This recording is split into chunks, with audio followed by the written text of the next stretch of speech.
my knowledge of Islam through the Gülen movement has greatly increased, particularly understanding its desire for dialogue, its desire to interact with all people, that it's a very embracing, very hospitable religious tradition.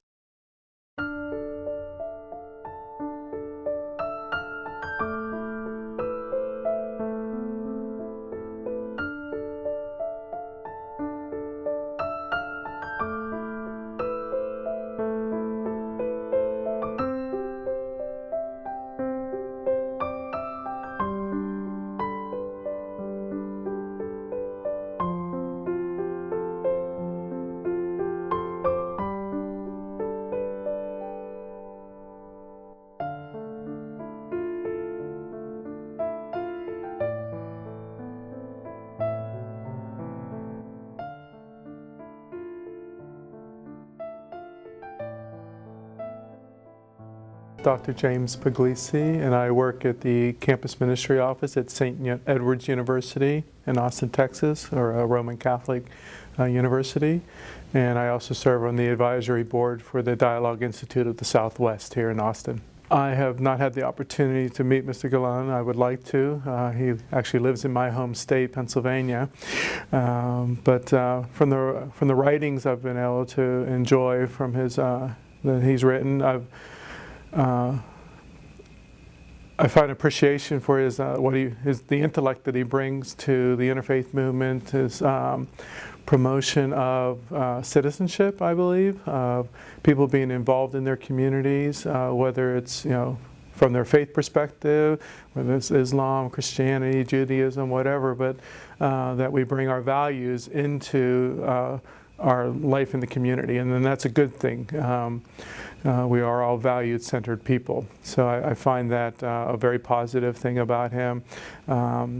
His own personal history is actually very similar to the founder of our university, the religious order that founded our university, both wanting to promote education in a time of transition within their country, and just wanting to help their country evolve and grow and enter into the modern world in that sense. So, almost amazed sometimes at the diversity of people that have been able to come together at various Dialogue Institute events, bringing politicians and people from the religious community and people from the education community and from the business community, all into the same space to enjoy discussions and learn about interfaith dialogue, learn about various religious traditions, whether it's Judaism, Christianity, Islam. Just so that the ability to bring such a diverse group of people together is not the easiest thing to do sometimes. So I've been very amazed at the movement that's been able to accomplish that.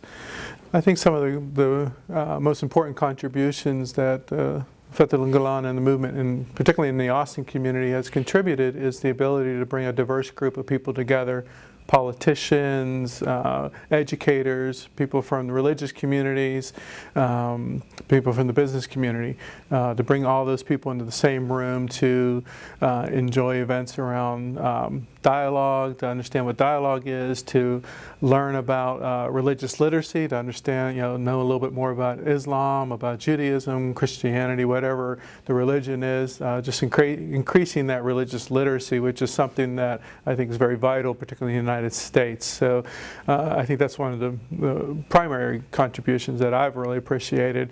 And I know in our community at the university that I work at, just the ability to collaborate and provide opportunities for our students to also enjoy those same type of experiences. And then I think providing people from here a chance to go to Turkey, to be in a different culture, in a different cultural setting, anytime that you can immerse yourself into another environment, another background, it breaks down stereotypes and misunderstandings that you have about different places, different cultures, because you get to meet the people.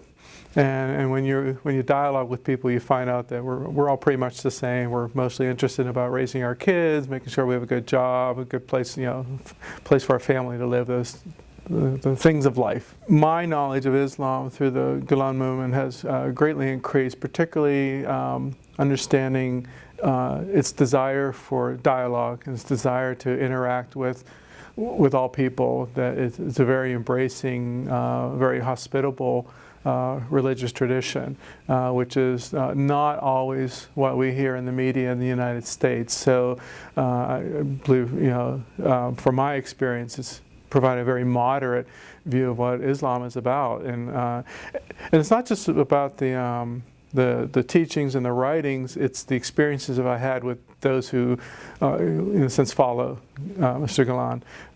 When you're in people's homes and you interact with them over a meal, you learn a lot about not just the person, but the things that they value and the things that have informed their values.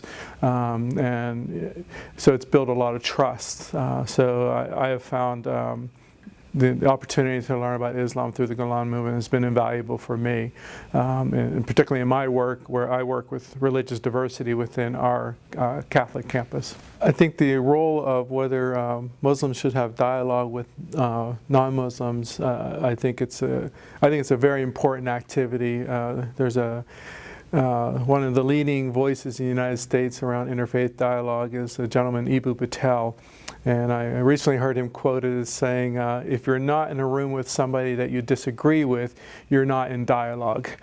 We have to talk with people who believe a little bit differently than us, think a little bit differently than us. It helps us to grow. Helps us to grow individually, as a people, and it helps help those that we're in dialogue with to grow as well.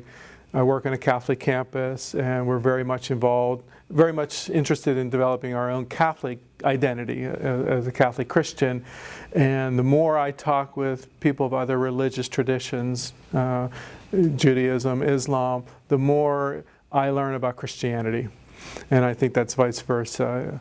I remember one of the events that we had with the Dialogue Institute. We had a conference here several years ago, and we did a survey of 100 Muslim students and 100 Christian students, and we found that the more that a Christian knew about Christianity, the more tolerant they were of a Muslim. The less they knew about Christianity, the more intolerant they were of the Muslim.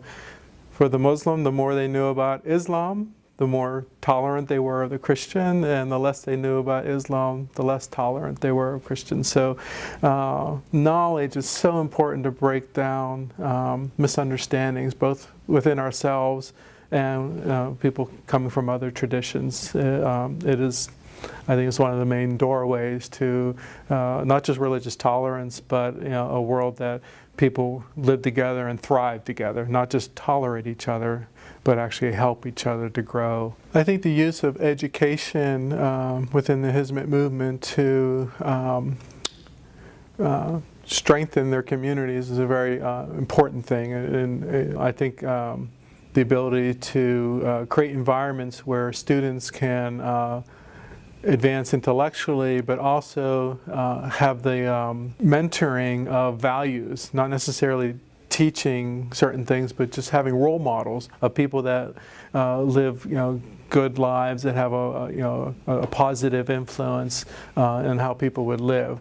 And I think that's an important way to educate. In our tradition, we say you cannot educate the heart without the mind, that the two have to go together. So it's not enough just to teach students skills, but you have to teach them, how do you make good decisions about what's the best use of those skills that helps common humanity.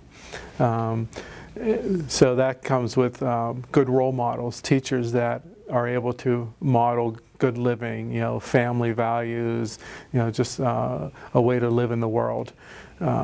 Otherwise, you've created people with skill sets, but they may use them for good or bad. The Hizmet'e movement has been very active in providing relief efforts for people that have been impacted by natural disasters, poverty and such. I think for any people coming from any religious community, that's central to who we are. within Christianity that is central to our work. We say a preferential option for the poor. I know in Islam it's one of the pillars to to provide for the poor and the needy. It's because we are all interrelated. One of the members of the local community here, I remember him once saying that for the Muslim, your neighbor is not the house next door, it's the next 100 houses. Meaning there's no end to who your neighbor is. And I think that's just a way to think, a way to orient our lives to always be serving those that are our neighbors, and that there's no end to that. We have to help those that are in need. We give from what we've been given. God has given us things. We need to help those who have not been given as much. It's just it's the way to make the world a more peaceful place. Most people. Violence comes out of people's desperations and manipulation and such. Those things can only breed when there's people that are in dire need. So if we can help people in their need, we'll have a much more peaceful world.